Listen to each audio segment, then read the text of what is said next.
Este podcast pertenece a la red Podcast SN.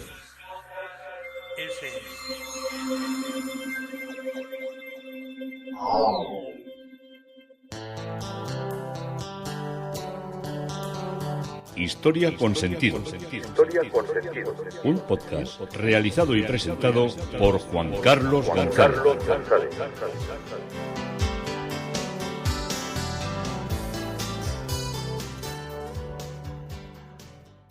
Un saludo a cuantas personas se acercan a través de las redes sociales, de Facebook, de Twitter, de mi página web Historia con Sentido.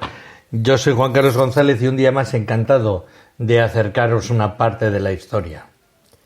En Londres, en las obras de Bren, hoy The Monument, el monumento que se dedica a recordar el incendio de Londres que tanto cambió la estructura urbanística de esta ciudad y que le permitió y que nos permite a nosotros seguir, apreciar y valorar la obra de Christopher Wren en sus restauraciones sobre todo y en su faceta creativa.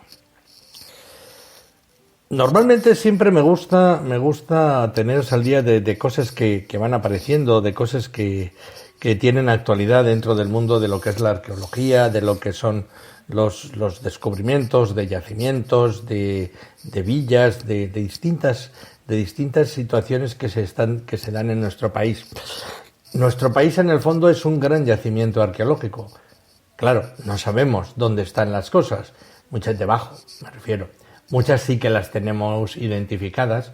Entonces, si hay un castillo, hay un palacio, hay una iglesia, pues igual excavamos alrededor y nos encontramos un cementerio, nos encontramos una villa o nos encontramos una parte del castillo.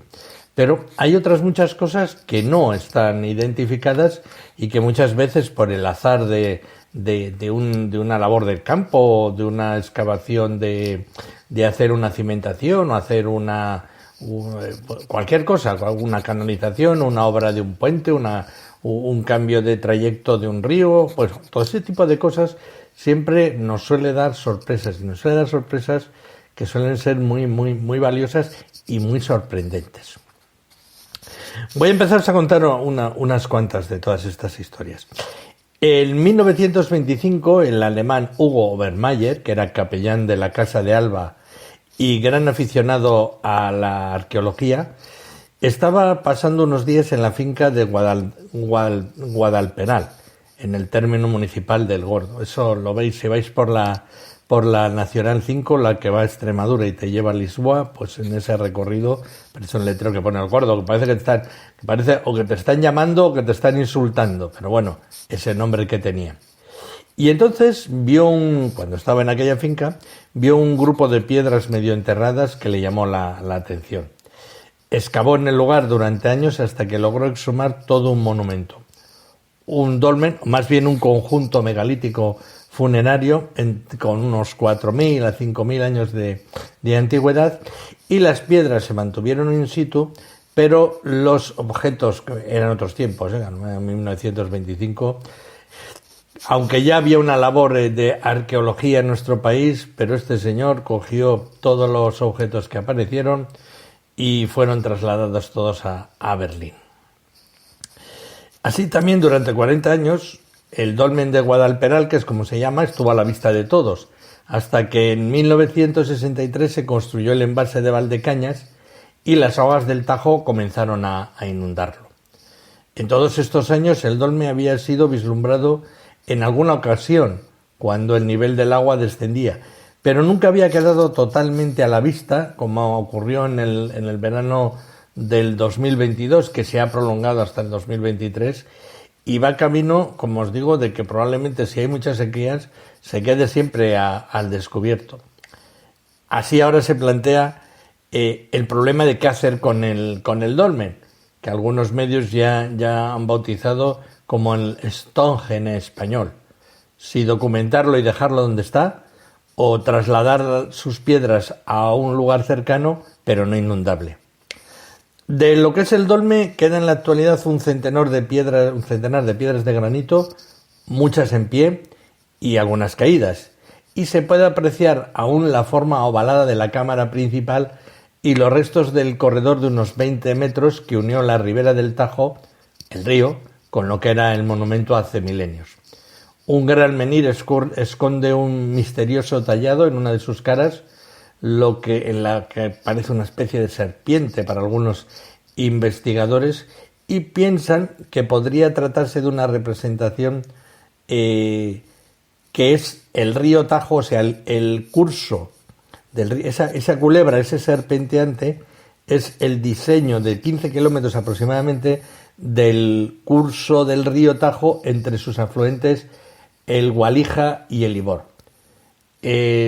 Indudablemente los estudiosos están convencidos de que este lugar fue un importante centro religioso y económico de la región, al ser uno de los pocos sitios que se podía cruzar el Tajo de norte a sur.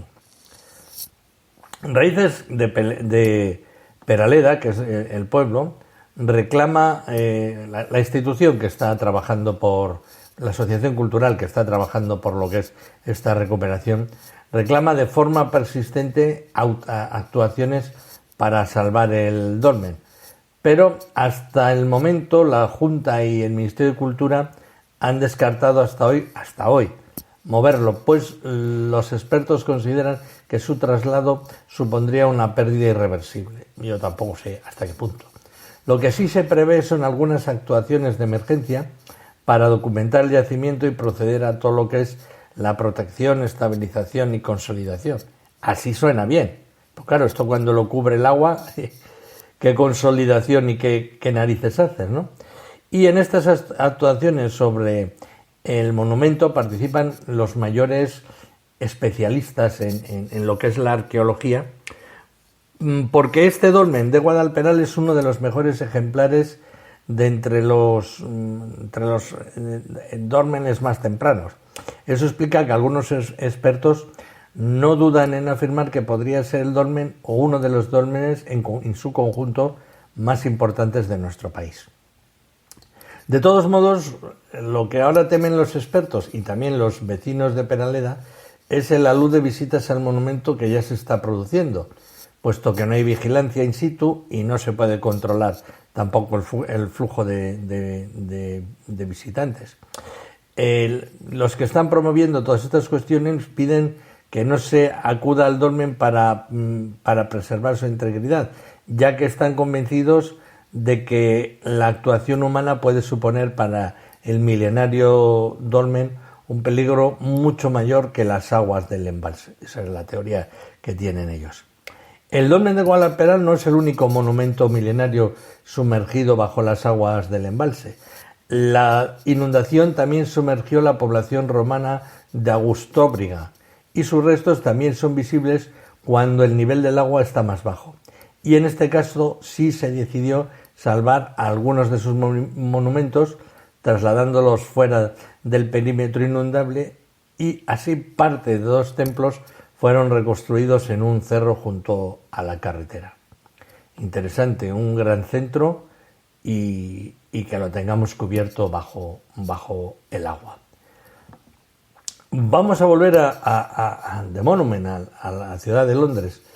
The Monument es el monumento al gran incendio de Londres, que es una columna dórica de 61 metros de altura que se encuentra en lo que es la City de Londres, cerca del puente de Londres. Se sitúa en lo que es la intersección entre Monument Street y Fish Street Hill, a 61 metros de donde se inició el gran incendio de Londres en 1666. Otro monumento, el Niño Dorado del Palle Corner, marca el lugar donde terminó el incendio. Y este monumento da nombre a la estación de Metro Monumental. El monumento consiste, lo voy a llamar monumento en vez de llamar monumento al tiempo, consiste en una gran columna dórica construida en piedra de Portland, coronada por una urna dorada con forma de fuego y de llamarada, y fue diseñado por Christopher Wren y Robert Hooke.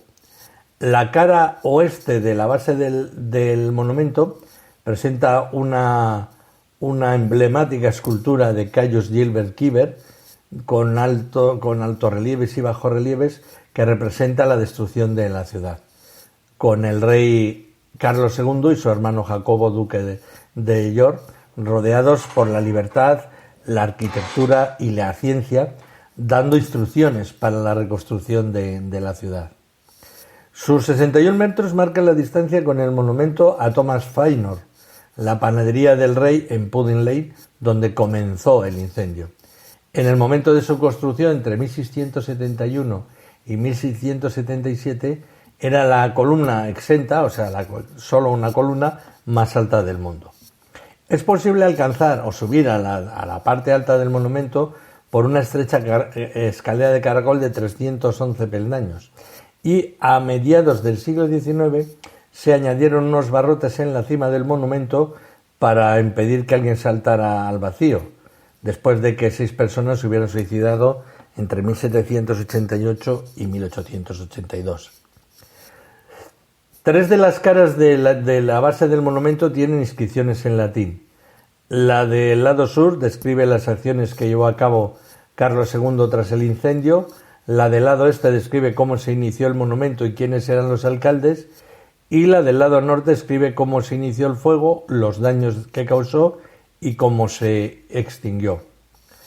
La primera ley de reconstrucción aprobada en 1669 estipulaba que lo mejor era preservar la memoria de este gran incendio. Había que hacer una columna de bronce o de piedra en Fister Hill o cerca de la panadería Farrienen, donde el fuego comenzó. Se pidió a Bren, como supervisor general de los trabajos del rey, que propusiera un diseño. Y no fue hasta el año 1671 cuando el Consejo de la Ciudad aprobó el diseño, y pasaron otros 6 años hasta que la columna de 61 metros fue terminada. Pasaron otros 2 años hasta que la inscripción se puso en su sitio, conmemorando el hecho de que Londres se levanta de nuevo 3 años después del trabajo que había perecido o que se había extinguido después de muchos siglos. Los dibujos que han sobrevivido muestran las innumerables versiones que fueron tomadas en consideración para el diseño del movimiento. Un obelisco, una columna de granito con lenguas de fuego, una columna dórica que fue finalmente la elegida. La verdadera contienda llegó con el problema de qué tipo de ornamento debía coronar el monumento. Inicialmente, Bren estuvo a favor de una estatua de un ave fénix con las alas extendidas encima de las cenizas. Como se acercaba la comisión de monumentos, se decidió poner una estatua de 15 pies de altura, pero alabando a Carlos II. O también había otra idea, que era una mujer empuñando una espada que representaba un Londres vencedor. Y los gastos ya se habían estimado en unas 1.050 libras desde entonces. El rey Carlos prefirió una simple bola dorada con llamas que saliesen de la cima, que costaba poco menos de un tercio del valor. Pero al final fue el diseño de una urna llameante de bronce, que fue la ideada finalmente por Robert Hooke, la que fue elegida. El monumento estuvo cerrado a partir del 2007 en una obra que le ha llevado otra vez a todo su esplendor. Y desde la cima del monumento se puede observar pues todo lo que es el río Támesis, desde el puente de Londres a la zona de la City, de los negocios de la ciudad. El visitante, una vez subido arriba, puede pedir un documento que certifica que ha subido, porque eso es meritorio, todos los escalones. Otra obra que hizo Christopher Wren, que nos va a llamar mucho la atención, que son el número 10 y el número 11 de Downing Street, donde vive el primer ministro. El número 10 de Downing Street es la residencia moderna del primer Lord del Tesoro, el ministro de Hacienda, y del primer ministro del Reino Unido, que eran originalmente 3 casas. Una mansión con vistas a St. James Park, llamada la Casa de Atrás, una casa modesta situada detrás del número 10 y una pequeña cabaña al lado del número 10. La casa modesta, de la que el edificio actual toma nombre, fueron las numerosas casas construidas por Sir George Downing entre los años 1682 y 1684. Downing fue un espía que trabajó para Oliver Cromwell y posteriormente para el rey Carlos II, y invirtió astutamente en propiedades y adquirió una considerable riqueza especulando en Londres. En 1654 adquirió el contrato de una parcela de tierra al sur de St. James Park, adyacente a la casa de atrás, a poca distancia del Parlamento. Downing planeó construir una fila de casas diseñadas para personas de buena calidad para vivir en ellas. La calle donde se construyeron estas casas ahora lleva su nombre y la mayor parte se convirtió en lo que hoy en día es el número 10 de Downing Street. Hubo otra reclamación por estas tierras. La familia Hampden tenía un contrato de arrendamiento con la corona al que se negaron a renunciar. Downing luchó contra ellos en los tribunales, pero falló en su intento. En consecuencia, tuvo que esperar 30 años a que el contrato de los Hampden expirara antes de construir sus casas. Cuando llegó el momento, Downing recibió permiso para construir más hacia el oeste para aprovechar los recientes desarrollos urbanos. En menos de 2 años, entre 1682 y 1684, Downing construyó un callejón sin salida con casas de 2 pisos, establos y vistas a St. James Park. No está claro cuántas casas construyó, aunque hay historiadores dicen que 15, otros dicen que 20, posiblemente originariamente hubo 15, a las que se añadieron algunas más posteriormente. Y las direcciones también cambiaron en muchas ocasiones. El número 10 de Downing Street fue de hecho el número 5 durante un tiempo y no se convirtió hasta el número 10 hasta 1787. Downing empleó al que era el mejor arquitecto, al más renombrado, que era Sir Christopher Wren, para diseñar las casas, pero el resultado no son casas impresionantes. Aunque grandes, las casas se levantaron muy rápidamente y a bajo coste, y se construyeron sobre un suelo blando y pocos cimientos. Las fachadas, por ejemplo, fueron pintadas para imitar el mortero de ladrillo. El primer ministro, Winston Churchill, dijo que el número 10 era frágil y ligero, construido por el empresario contratista cuyo nombre lleva la calle. Probablemente Downing nunca viera las casas que tanto tuvo que esperar para construir. En 1675 se retiró a Cambridge, donde miró pocos meses después de la finalización de su calle. Actualmente un retrato de Sir George Downing cuelga en el vestíbulo de la entrada del número 10 de Downing Street. El número 11 de Downing Street es la residencia del segundo Lord del Tesoro de Gran Bretaña, que en tiempos modernos ha sido siempre el ministro de Hacienda del Reino Unido. Desde el 28 de junio del 2007 ha sido la residencia oficial también de Alistair Darling, cuando fue designado canciller por el primer ministro Gordon Brown. A la derecha del número 11, el número 12 de Downing Street, que es la residencia oficial del supervisor en jefe de los parlamentarios del partido gobernante, pero ahora se usa como una agencia de prensa como oficina de prensa del primer ministro. Se puede ir del 10 al 11 de Downing Street sin necesidad de salir al exterior por medio de una puerta interna. Y en 1977, cuando Tony Blair fue primer ministro, prefirió usar esta residencia en lugar de la ubicada en el número 10, también tenía una especie de oposición al oficial, debido a sus grandes áreas sociales que eran más convenientes en este caso para su familia. Cuando Gordon Brown se convirtió en primer ministro, también decidió vivir en el número 11, pero poco tiempo después se mudó al número 10.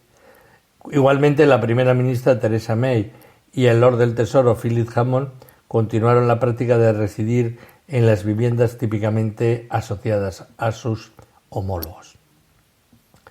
Pero Christopher Wren, aparte de todas estas construcciones, tiene un punto muy importante, que es como científico. Siempre se ha recordado por ser una de las personas más inquietas. Voy a hablaros de un poema de Edmund Cleridge Bentley, que nos dice: voy a cenar con algunos hombres, si alguien llama, digamos que estoy diseñando San Pablo. O sea que él, aparte de lo que era el diseño, tenía muchísimas preocupaciones de inventos y de ese tipo de cosas. Vamos a ponernos en situación. En el año 1649, la cabeza del rey Carlos I había sido cortada en Whitehall durante una fría mañana de enero, poniendo punto y final a la segunda de las 3 guerras civiles. Básicamente, en la década de los 20, Carlos decidió contraer matrimonio con una francesa católica, Enriqueta María, hija de Enrique IV, rey de Francia, y por tanto le convirtió en sospechoso de herejía en un momento en el que habría resultado necesario toda su credibilidad divina para llevar a cabo las reformas absolutistas que tenía en mente.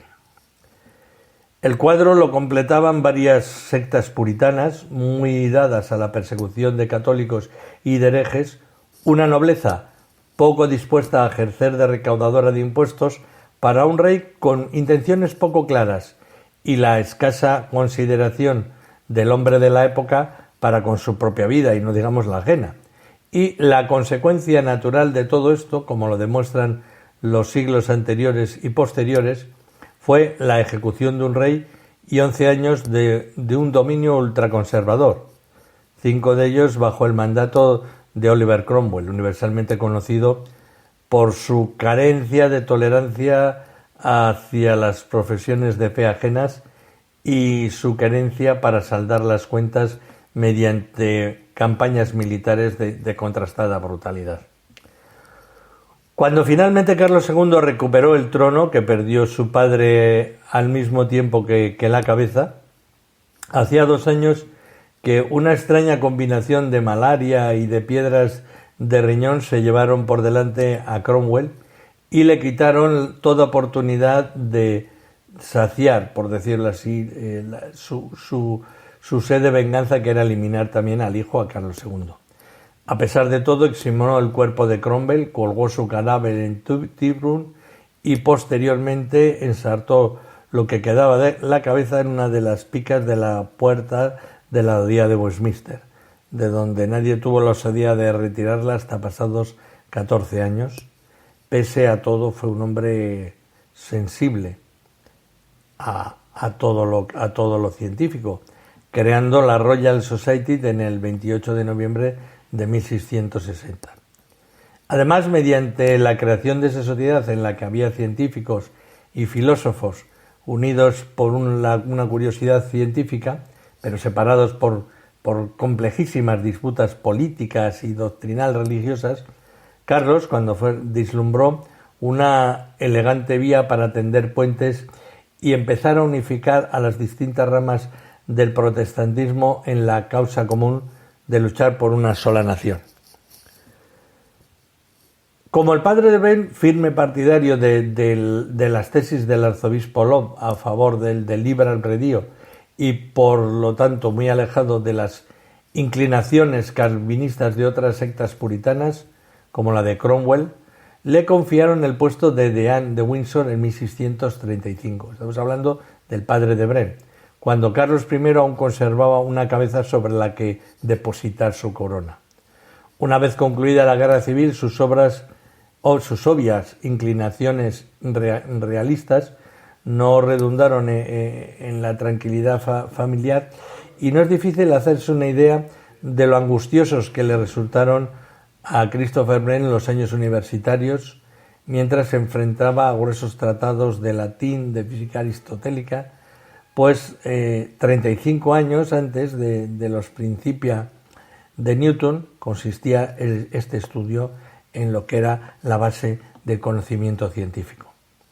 Antes de dedicarse principalmente a la arquitectura, Wren dedicó su atención a las aplicaciones prácticas de la ciencia y de la matemática deductiva, y desarrolló varios inventos y experimentos de gran utilidad: un higrómetro, varios modelos de microscopio, unos fallidos y otros no, un método para escribir 2 copias de un documento al mismo tiempo, o papel de calco, un escenógrafo, una primitiva bomba de aire, así como diversos artilugios destinados a la medición de constantes atmosféricas, una incubadora para huevos de gallina, el modelo de un ojo humano basado en el de un caballo, aparejos para la pesca submarina y en su lección inaugural como miembro del Gresham College de Londres, una institución famosa en la época por su dedicación a la matemática aplicada, especialmente aquella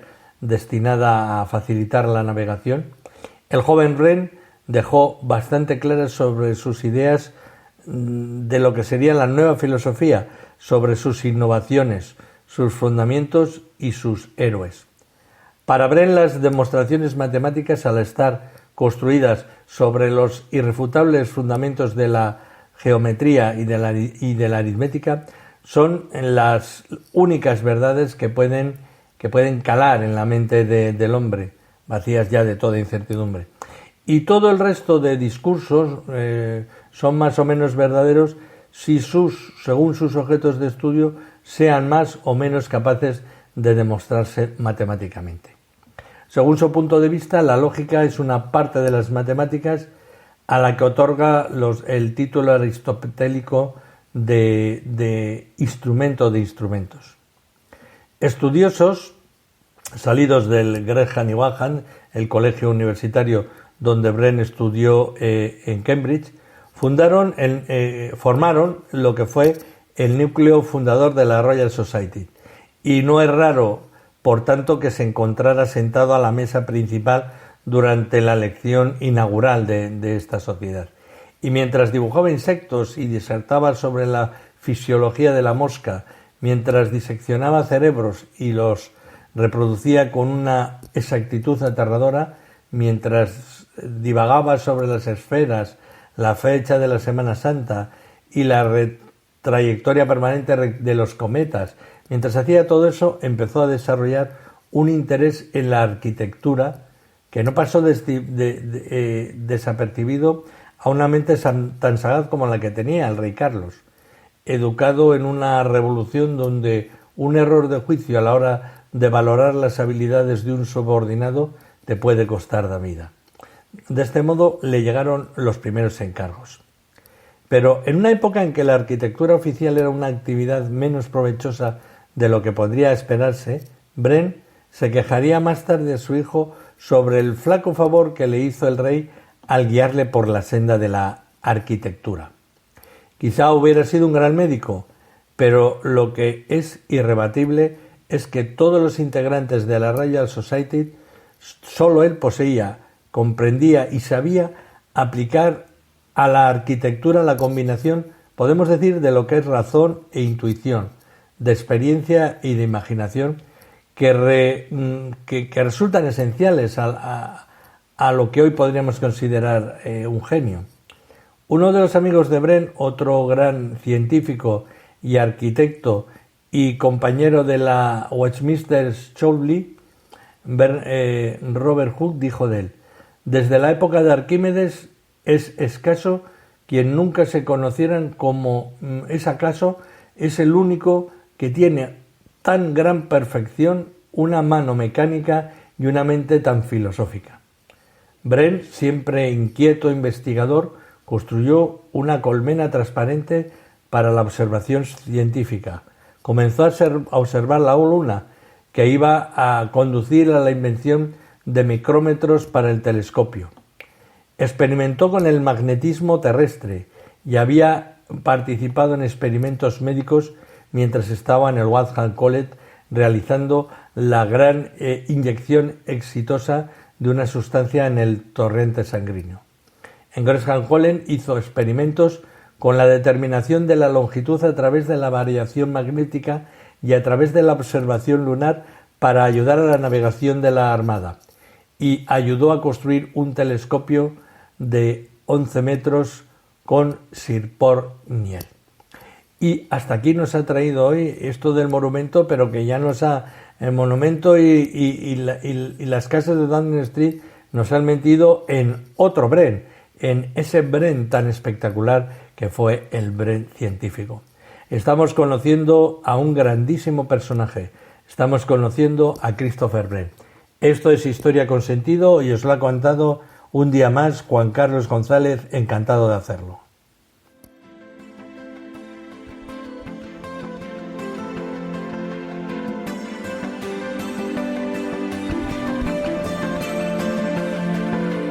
Hasta aquí un episodio más de Historia con Sentido.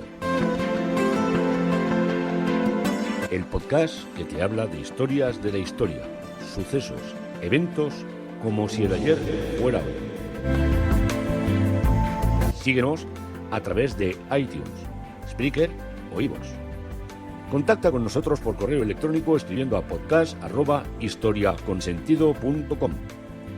Nuestra web www.historiaconsentido.com. Y en Twitter nos encontrarás como @historiasentido. Este podcast pertenece a la red Podcast